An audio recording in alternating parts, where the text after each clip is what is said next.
Восстановление моста через реку Эльги в Аймяконском районе под контролем правительства Якутии. В настоящее время проводят взрывные работы по заготовке каменного материала большого размера. Также сегодня в республику прибыл заместитель руководителя Росавтодора Игорь Астахов, который намерен проехать с инспекцией через всю федеральную дорогу Колыма с Якутска до Магадана. Утром он уже совершил объезд порядка 100 километров по трассе Лена и высоко оценил реконструкцию дороги.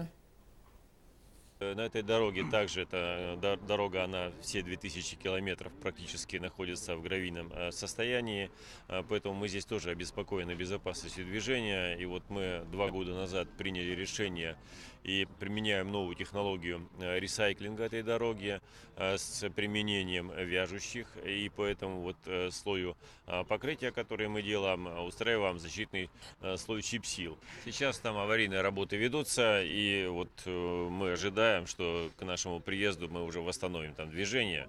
Но, конечно, все еще многое зависит и от дождей, которые все же там идут. Если дожди будут продолжаться, то это может помешать еще тем планам, которые у нас имеются. Но вместе с тем мы тоже рассмотрим эту ситуацию, попытаемся разобраться в причинах этой ситуации с тем, чтобы в дальнейшем это не допускать.